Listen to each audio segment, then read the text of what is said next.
پیل د الله تعالی په ډیر مبارک او خوږ نوم سره. دا ولې لکه غرونه پورته کیږو، لکه شګه بیا خویږو، عجیبه شانتي ملت یو، ولاړیږو بیا نړیږو. زما ډیرو ښاغلو او غلو دوستانو سلام او ښې چارې.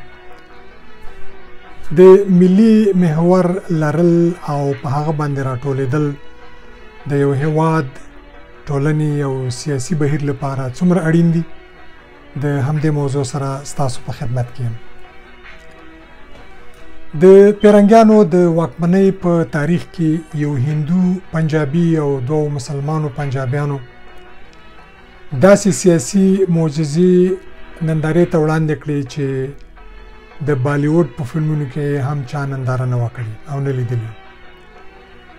تیره اونۍ د سکاټلند نیشنل ګوند حمزه یوسف د خپل لومړي وزیر په توګه وټاکلو. 30 کلن حمزه چې یو سني مسلمان دی، د همجنسګرایانو د واده کلکه ننګه کوي. پلار یې پنجابی، مور یې د کینیا او میرمن یې فلسطینی ده. له ده 15 میاشتې وړاندې د انګریزانو محافظه کار ګوند هندو مذهب ریشي سوناک د خپل صدر اعظم په توګه وټاکه چې د مور او پلار هم له هندي پنجاب څخه راغلي دي. په سبانۍ ورځ د هندوانو د بګواد ګیتا په کتاب باندې قسم وخوړ او رسمي کار یې پیل کړ. ورځې لا تېرې نه وې چې د خپل دفتر په انګړ کې د دیوالي یا د رنګونو مذهبي میله ترسره کړه او لرې نه ده چې د خپل دفتر مخامخ د غوا لویه یوه مجسمه هم ودروي. په 2014 کال کې صادق خان چې هغه هم د پنجاب دی او مور پلار له پنجابه انګلستان ته راغلي، د لندن ښاروال غوره شو. د نوموړي پلار هغه مهال د لندن ښار د بس یو ډریور یا موټروانو. هغه انګریزان چې په امپراتورۍ کې لمر نه ډوبېدلو او د دغې سیمې له خلکو سره په یو دسترخوان باندې ډوډۍ خوړلو هم چندان خوند نه ورکوه، نن حاضر شوي دي چې د هغوی د لمسیانو راج ته غاړه کېږدي. له دوی ټولو تر مخه په 2009 میلادي کال کې تورپوسته باراک اوباما د امریکا ولسمشر شو او 8 کاله د نړۍ په بام واکداري وکړله. هغه امریکا چې یو مهال تورپوستو او سپین پوستو شاګردانو ته د په یو بس او یو صنف کې د کېناستلو اجازه نه وه، دوی حاضر شول چې دنګ تور رنګي اوباما ته د سپینې ماڼۍ کیلي ور وسپاري او د مشرۍ پګړۍ ورته په سر کېږدي. دا ځکه چې امریکایان په بدلون او سمون باندې باور لري او پوهیږي چې په ملي محور راټولېدل د ملي ګټو او مصلحتونو ضمانت کوي. راځئ چې خدای ته مخ او شیطان ته شا کړو. که همدا څلور واړه شخصیتونه چې ما یې تاسو ته نومونه یاد کړل، که دوی چیرې په یو عربي هیواد کې اوسېدلی نو حتما به هر کال د خپلې اقامې د تمدید په خاطر په لاین کې به ولاړو. چا به الله ته دعا کوله او چا به بګوان ته زارۍ کولې چې د کفیل د غضبه مې وساته. خو دوی په دې ملکونو کې دومره مهمو سیاسي منصبونو ته ورسېدل. دوستانو، لویدیځه نړۍ جنت نه دی او نه دلته څوک د عمري عدالت خبرې کوي، بلکې یوازینی شی چې دوی له ختیځوالو سره یا له موږ سره فرق لري هغه دا دی چې دوی په ملي محور باندې باور لري. دلته انسان ګڼل کېږي او د هغه مشروع د انسانیت چې کوم لومړني حقوق دي هغه خوندي دي. او د همدې ټولنیز عدالت پایله او برکت دی چې د یوې احصایې له مخې هر کال 3 میلیونه څخه زیات مسلمانان هڅه کوي چې غرب ته لاړ شي. ځینې بیچارهګان په لارو کې په سمندرونو کې د نهنګونو خوراک شي او څوک په ځنګلونو او ټرکونو کې د ولږې او د تندې د لاسه خپل خوږ ژوند له لاسه ورکړي.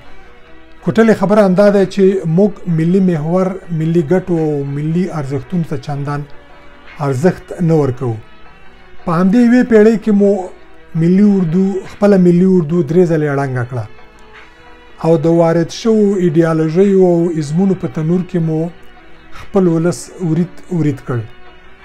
موږ د دوست او دښمن په تعبیر کې یوه خوله نه یو، حتی د ملي بیرغ په رنګونو سره نه جوړیږو او خپل هویت، کلتور او تاریخ د ګاونډیانو د تمدني حوزې برخه او جز ګڼو. په 21مې پیړۍ کې له بده مرغه خپلو لوڼو او خویندو ته هغه حقوق نه ورکوو کوم چې دین، قانون او فطرت دوی ته ورکړي دي. موږ له هغه چا ډاریږو چې د قلم، کتاب او رڼا په خاطر په تورتمونو کې د خلکو غوږونو ته غږ رسوي. د هغه چا مرۍ خفه کوو چې د حق، برابرۍ او پخلاینې آواز پورته کوي. د ملي محور کمزورتیا مو دا ده چې هندوان او سیکان، افغان هندوان او سیکان د هغوی د عقیدې په خاطر وژنو، کورونه، جایدادونه، درمسالونه لوټ کوو او بیا د اسلامي عدالت شعارونه هم ورکوو. بله بدنصیبي مو دا ده چې زموږ مذهبي محور هم د اختلافاتو او سلیقو نظرانه شوی دی. که له غټو خبرو تیر شو، همدا روژې میاشته، مبارکه میاشته، یوازې د تراویح په حکم او پرکاتونو سره اتفاق نه لرو، چای هغه 20 دي، 8 دي او که هیڅ نه. او نن سبا خو د کوزي پښتونخوا یو مشهور مفتي صاحب خو دا لا وایي یوټیوب کې هغه دغه ویډیو ډېره وایرل شوې ده او خو لا وایي چې تراویح پکې لا چا راویستلي دي، یو قیام اللیل شته او تراویح نشته. همداشان موږ د عقیدې په ډېر مهم اصل کې هم د تذبذب په لومه کې راګیر یو. په 5 وخت لمونځ کې وایو چې ایاک نعبد و ایاک نستعین، خو چې سلام وګرځو یا د جومات له درشل په خره د باندې کو، نو بیا زیارتونو او باباګانو ته چغې وهو چې را رسېږئ. له کوډو، حساد او نظر څخه ډارېږو او د کرونا او بواسیر علاج په تعویض او د قبر په خاورو باندې کوو. خپل تقدیر د سړک په غاړې ناستو فالبین چا څوک فالبین ګوري په هغوی باندې لټوو. ډالر مو خوښ دی، ټایټانیک او د ټام کروز فلمونه ګورو، آیفون او د اپل کمپیوټر ګرځوو، ختمونه کوو چې ربه زوی یا لور مې، زوم مې دوی په خیر سره، په عافیت سره امریکا او اروپا ته ورسوي. د نصارا او یهودو نه خیراتونه غواړو او بیا په مړه ګېډه باندې ښه پوره د مرداباد او د زنده‌باد شعارونه ورپسې شړو. حق تعالی فرمایي ان الله لا یغیر ما بقوم حتی یغیروا ما بانفسهم. الله تعالی د انسانانو او پرګنو په ژوند او حالت کې هیڅکله رغون او سمون او بدلون نه راولي تر څو چې دوی خپله د دې اراده وکړي چې تغییر راولو. نور نو بس دی، د هیڅ نوم، شعار او دایې لاندې باید جنگ ونه شي. د جنگ مطرح باید وچه شي او د ټوپکونو ماشې باید ماتې شي، ځکه نور جنگونه به نور جنگي اتلان او بې سواده مارشالان وزېږوي. نورې میندې به بوري، خویندې کونډې او ګلالي ماشومان به د ځناورو د هوسونو ښکار شي. قدرمنو دوستانو، اوس د دې وخت را رسېدلی چې د 4.5 لسیزو خړاوو، تربګنیو او یرغلونو په پای کې په داسې یو ملي محور باندې راټول شو چې زموږ اسلامیت، افغانیت، عدالت، خپلواکي او سوکالي پکې خوندي وي. که نه نو دا به د تاریخ جبر وګڼو او د تاریخ جبر تل نازولی وي.